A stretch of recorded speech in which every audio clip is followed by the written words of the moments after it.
തിളങ്ങും മിന്നാമീനും നിന്റെ കൂട്ടമെന്നോണം പിന്നിലിരുന്ന് വികൃതി കളിക്കും താരങ്ങൾ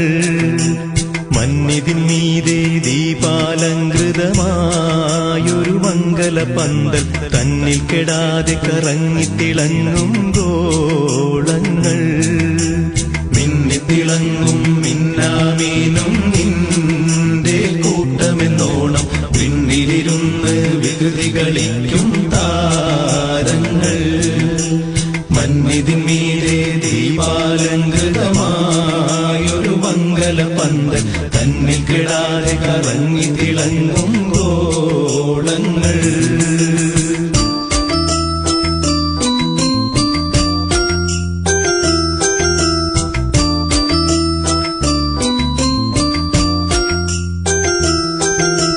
കണ്ണുകളൊന്ന് വിഹായസിൻ വിരിമാറത്തേക്കു തിരിക്കേണം കൽബ് തുറന്ന് പ്രപഞ്ചത്തിന്റെ കലയിൽ ചിന്ത പതിക്കേണം എണ്ണമില്ലാ ചെറുതാരഗണങ്ങൾ എത്രയും വലുതെന്നോർക്കേണം ഏറെ ഗ്രഹങ്ങൾ കണ്ണിൽ പെടാത്തത് വേറെയുമുണ്ട് ധരിക്കേണം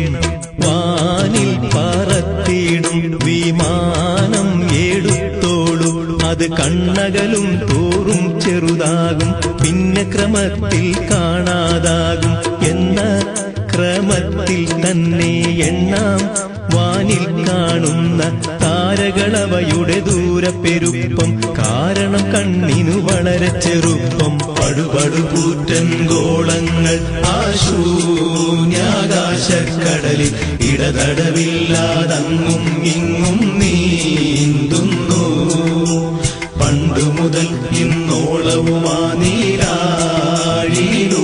വെച്ച് കൊണ്ടവ തമ്മിലൊളിച്ചു കളിക്കണ കാണുന്നു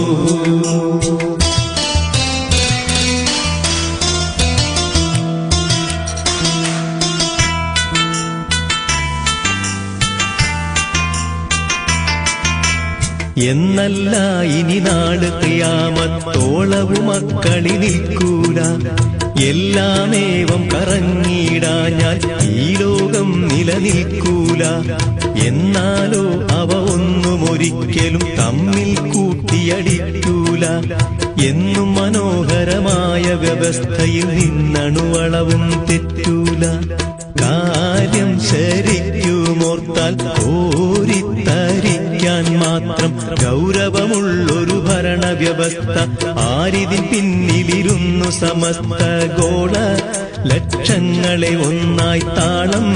തെറ്റാതവ നന്നായി ഉന്നത നിലയിൽ രൂപപ്പെടുത്തി എന്നുമടക്കി ഭരിക്കണ ശക്തി ശക്തിയതാരെന്നറിഞ്ഞിട്ടില്ലാത്തൊരു പുൽക്കൊടി പോലും ചിന്തകരാരും ഈ ദുനിയാവിൽ കണ്ടില്ല സകല ചരാചരവും സൃഷ്ടിച്ചുണ്ടാക്കി സംരക്ഷിക്കും ജഗപരിപാലകനാണവനാരും പങ്കില്ല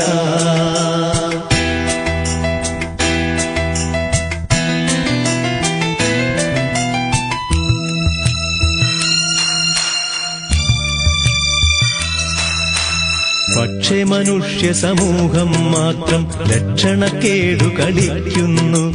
പാരിൽ പരാജയ പാരമ്പര്യ ചേരി തിരഞ്ഞു പിടിക്കുന്നു പടച്ചോൻ നൽകിയ സ്വാതന്ത്ര്യം തനി ശിക്ഷാകാരണമാക്കുന്നു പരമാബദ്ധ പാതയിലൂടെ വെറുതെ കാലം കഴിക്കുന്നു ഏകനാഥൻ അരുളുന്ന ലോകം സാക്ഷ്യം വഹിക്കുന്ന കേവലമുത്തമ സൽഗുണമൊത്ത പാവനമോഹനമായ പ്രശസ്ത മാർഗം തേടിപ്പിടിക്കാതെ ദീർഘ പരിപാടികളോടെ രാപ്പകൽ മനുജനഹങ്കരിക്കുന്നു വീർപ്പടങ്ങും വരവീം വിളക്കുന്നു ജീവിതം നൽകിയ നാഥനൊരുത്തൻ തന്നെ ഈ ദുനിയാവിൽ ജീവിക്കാനൊരു പദ്ധതിയും നിർദ്ദേശിച്ചു ജീവിത ജീവിതകാലം വായുവും വെള്ളവുമെല്ലാം പോലെ തന്നെ ആവണം തൻ തിരുപദ്ധതി എന്നും ശാസിച്ചു.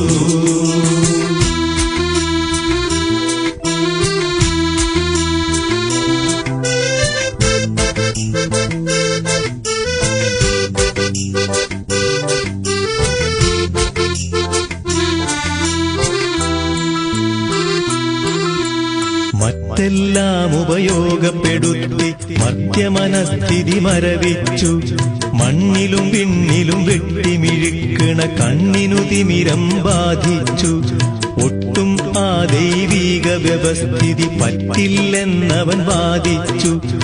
ഓരോരുത്തനും തോന്നിയ പോലെ പാരിൽ നിയമം നിർമ്മിച്ചു. ജീവൽ പ്രശ്നങ്ങളിലെല്ലാം ദൈവത്തെക്കാൾ കഴിവുള്ളോർ തങ്ങളെന്നുള്ള കൊടും ധിക്കാരം, എങ്ങും യുക്തി വിരുദ്ധ വിചാരം കണ്ടോ,